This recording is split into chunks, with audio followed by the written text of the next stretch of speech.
अजित पवारांच्या फक्त डोक्याला लागलं आहे. अजित पवार जिवंत आहेत. अजित पवार जर्मनीमध्ये एका ठिकाणी बसलेले आहेत. नेमकं ते ठिकाण कोणतं आहे? जर्मनीमध्ये आहेत. ही माहिती कुठून आलेली आहे? जिवंत आहेत अशा प्रकारचं सांगण्यात येत आहे आणि असा दावा करण्यात येत आहे.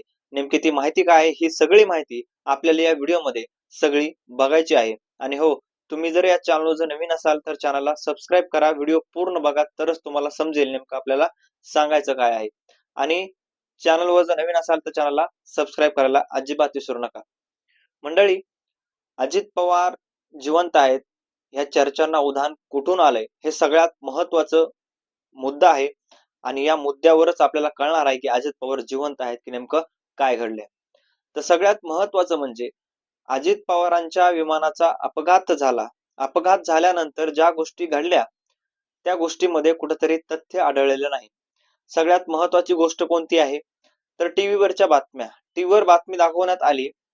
मोठमोठे न्यूज चॅनल आहेत. त्यांनी बातमी दाखवली की अजित पवारांच्या विमानामध्ये 6 लोक होती. त्याच्यामधले कुठेही 6 बॉड्या सापडल्या नाहीत. मग ती अंडरस्टँडिंग किंवा कशा सगळ्याच गोष्टी कुठं घडल्या?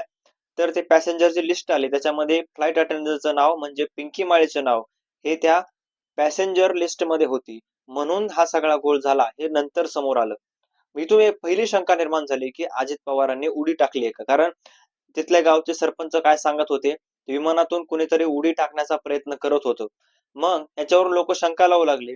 विमानातून नेमका दादाच उडी टाकत होते का? दादाने उडी टाकली आहे का? बारामतीमध्ये दादा कुठे लपलेत का? कुठे गेलेत का? अशा प्रकारच्या शंका लोक लावू लागले. त्यानंतर दुसरी महत्वाची चुकीची बातमी, ती बातमी म्हणजे अजित पवारांची ओळख ही घड्याळावरून पटली किंवा त्यांच्या हातात जे काही घड्याळ होतं त्याच्यावरूनच ओळख पटली. मात्र अजित पवारांचं कुठेही घड्याळ सापडलंच नाही अशा प्रकारची पोलीस सूत्रांनी माहिती दिली.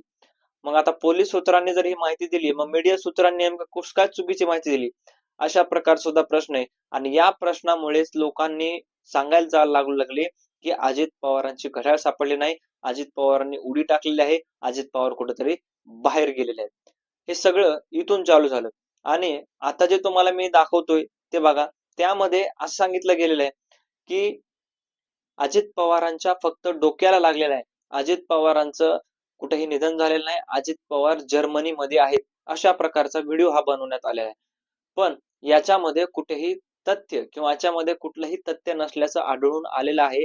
कारण अजित पवारांचा देहांत झालेला आहे हे निश्चित आहे. कारण डीएनए टेस्ट झालेली आहे. ज्यावेळेस अजितदादांचे विमान पडलं, त्या विमानातून बॉडी सापडली, ओळख पटली, त्यावेळेमध्ये हॉस्पिटलला मध्ये नेलं अजितदादांना आणि त्या ठिकाणी डीएनए टेस्ट करण्यात आलेली आहे.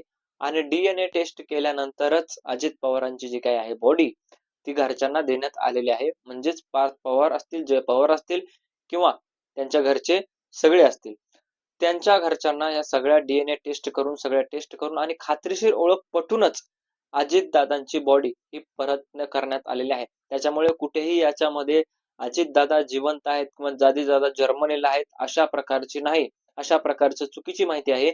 आणि या सगळ्या माहितीमुळे कुठेतरी आता माणसं ही गोंधळलेली आहेत. गावखेड्यामध्ये एक चर्चेला उधाण आलेलं आहे की नेमकं खरंच दादा जिवंत आहेत का आणि दादांनी अशा प्रकारचं काही जर्मनीला नेलंय का त्यांना, अशा प्रकारची माहिती काही लोकांकडून सांगण्यात येत आहे. मात्र काही लोकांनी असं सुद्धा सांगितलेलं आहे की अजित पवार हे शरद पवारांनी अजित पवारांना लपवलेलं आहे. आता याच्यामध्ये जर तथ्य कुठं काय करावं किंवा काय जर सांगितलं असतं, अशा प्रकारची जर गोष्ट केली असती तर शरद पवार अपघाताच्या ठिकाणी गेलेच नसते, तिथं काही सगळा ड्रामा केलाच नसता.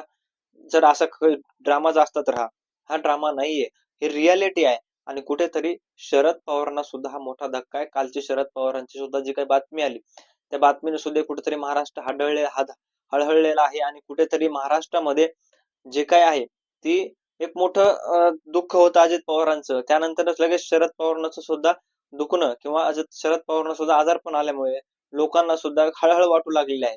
त्याच्यामुळे या सगळ्या गोष्टीमध्ये कुठेही हे तथ्य नाहीत आहेत आणि अजितदादा कुठेही जिवंत नाहीत आहेत. जिवंत असते तर नक्कीच चांगलं झालं असतं, मात्र ते गेलेले आहेत हे सत्य आहे.